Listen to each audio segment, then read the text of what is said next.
Hey everybody, this is Rustin with Metalholic, and with us today, Udo Dirkschneider of U.D.O. How are you doing? Yeah, all right, so far. Everything is fine. A lot of interviews today, very busy. Absolutely, absolutely. Well, first off, welcome back to America. It's nice to have you on soil again. Get to see some live shows from you this year. And of course, happy birthday yesterday. Yeah, thank you very much. So, yeah, you guys had a huge 2012 releasing Celebrator and Live in Sofia.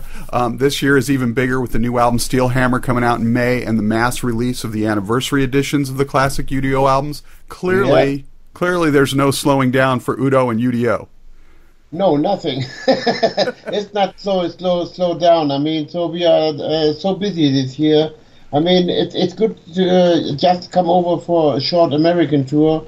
I mean, now with all the back catalog and management here over in America and all the promotion and record company, it makes sense to start again in America after 12 years.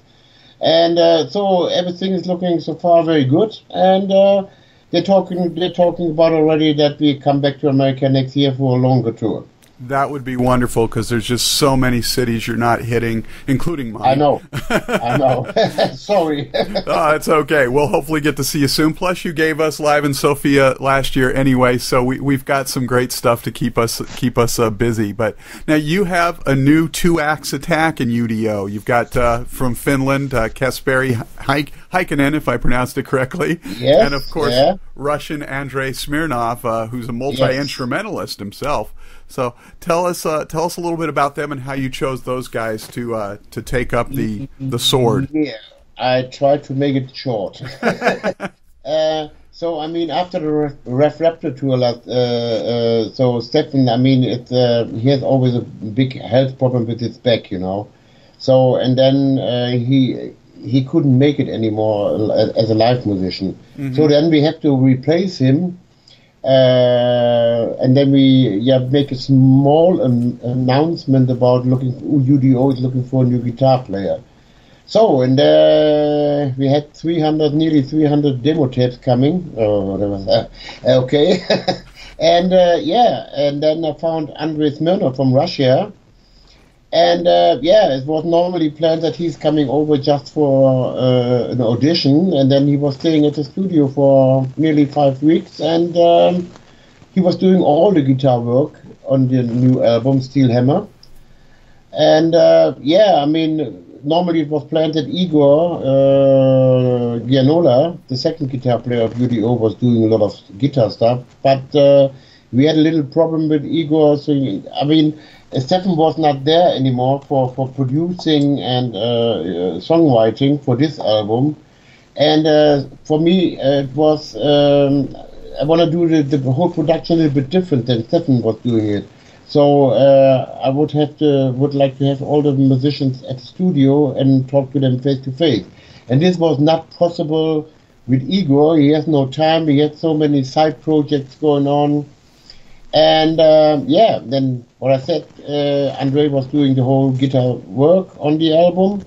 And then in the beginning of this year, so we start coming together what kind of touring we want to do this year, what's going on with U.D.O. So, and then Igor sent us an email. He's out of the band. U.D.O. is doing too much and he has no time to do U.D.O. anymore. He has so many side projects going on, and then the only thing what I could do, I phoned him up and say, Igor, you are sure you want to leave U.D.O. after 15 years and want to throw away everything? So then he said, yes, I make my decision, and he doesn't want to do it anymore. So then we had a problem was not planned to get also a second guitar player. Yeah, and also on the demo stuff, what we had, it was also Kasperi Heikkinen from Finland. Yeah, and so we are lucky. It takes an hour, and we had a second guitar player. So here we go. Wow, and some incredible guitar players they are. Now, and you mentioned Stefan has produced the band's albums, yes, the most recent ones anyway. And I know even though he's stepped down as guitarist, he's still working with the band behind the scenes. But I understand you and Fitty opted to produce the new album. Yeah, but what I said before, I mean, when we decide that Stefan is not in the band anymore, he said, "Please give me a break," and I don't want to be the producer and songwriter on this album. I need, I have to see what I want to do in the future. He wants to be more in the videos stuff involved, and I mean, I told him, Stefan, if you feel comfortable, please come up with some song ideas for the next album, and we will do maybe again as a producer. But I think in a way it's now up to Stefan what he wants to do. Right. Well, so far I've only heard Metal Machine, the first single off the album, and it sounds as impressive as we've come to expect from U.D.O.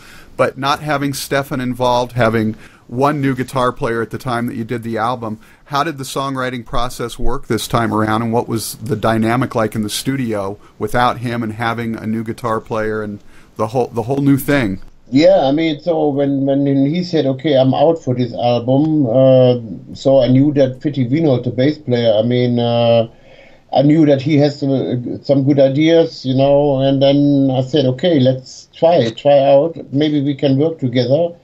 And so, in the end, I was writing the whole album together with Fitty Wiener, and and then producing it was not planned that I was the producer in Fitty for this album. So I had first in my mind to get the producer Michael Wagner, but he was working with Lordi at the same time, so it was not possible. And then I said, okay. I mean, I was also working as a producer together with Michael in the back in the 80s.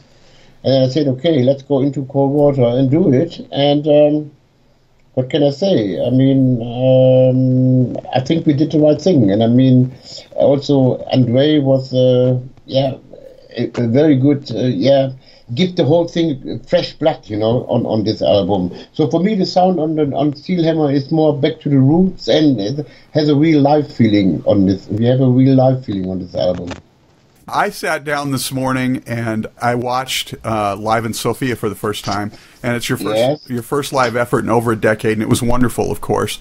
It must be nice for you to have that film now, that sort of a celebration on film with Igor and Stefan before the change.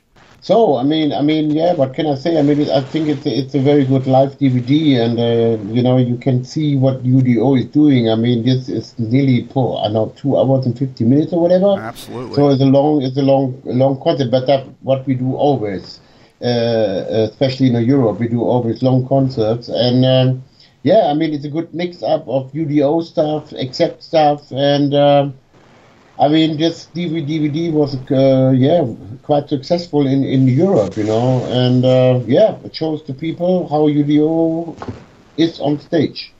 Absolutely. And if one of the first things I thought when I was watching it after spending so many years with Stefan and Igor, what will it be like for you to have two new faces sort of leading the attack on stage? Have you had a chance to do some live shows with both of them yet, or is this going to be the first time?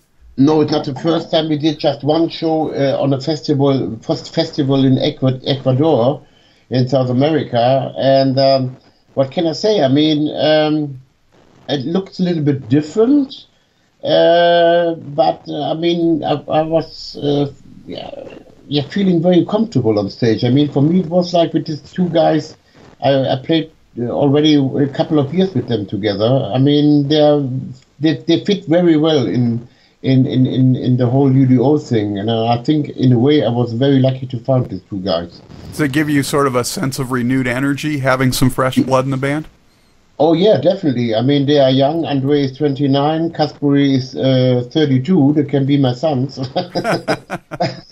But no, it is really, this is, it's so much fun to play with this guys. I mean, we did nearly a week of rehearsing for the tour, and they know everything about U.D.O. Sometimes they know more than me.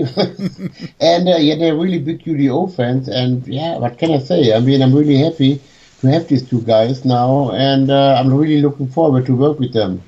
It'll be nice to see what it looks like having you guys all on stage together. Now, last time you and I talked, you said that you were looking forward at some point to doing an orchestral album with U.D.O. Is that still a goal? Yeah, we are still working on it, and maybe we are lucky, maybe we can do some orchestra album, but I cannot tell you details about this. Now, you released all the anniversary editions earlier this year. Ironically, Raven is reissuing its 30th anniversary edition of All for One, which, if memory serves, you did a bit of work on as well. What can you tell us about that time? Oh, yeah, Raven. It was a funny recording to do the album All for One with them. Yeah, I mean, sometimes I met them on some festivals, they are still crazy. And they are really funny guys. I've had really good remembering about during when I did the production together with Michael in England. I mean, I love these guys. But in a way, they never really make a breakthrough. But it's a shame. But it's a really good band. And you did some amazing performances for them back in '83. So, yeah, I mean, I was doing "Born to Be Wild," but it was not planned. It was just we jammed the song, and Michael was pressing just the record button. So here we go. There you go. Well, I actually have a guest question from another artist. I was talking earlier today with Stevie Benton of Drowning Pool. They just had to do a battle with their record company over their new single One Finger and a Fist. And his question for you was, when Accept released Balls to the Wall, did you have any issues with the record label at the time regarding the content of the song? And then what's the story behind that song? That's what he'd like to know. I mean, the story behind Balls to the Wall is about the slavery of the human race, So, and that has nothing to do with balls. I mean, balls, what's way. And this is completely wrong. No. I mean, this is like about the humans. I mean, they slave pay a lot of people, but no, we had never had any problems with the record company. So, last question. You've toured all over the world. What's the strangest thing you've eaten on tour, and where was it? The strangest eaten? Oh, yeah, there was, in the north of Spain, it's called the Basque Land, and they have some special meat, something like that. It's like a soup. Their meat in there. So, and all the promoters say, we got something special from our area. So, and then we were sitting there at the restaurant, and then the soup came, and there was now like a pig nose and ears and eyes in there. That was the worst thing I ever saw in my life. I couldn't eat that. Oh my. Udo Dirkschneider of U.D.O. and of course legendary from Accept as well. Thanks so much for taking the time. We look forward to the new album Steelhammer out in May 21st here in the States, May 24th in Europe. Be safe out on tour. And what's going on after the U.S. tour? Oh, we're doing a lot of festivals all over the summer in Europe, and then we start touring in the middle of September until the middle of December all over Europe. Beautiful. Thanks so much for taking the time. Have a great tour here in the States and be safe out on the road. Okay, thank you very much.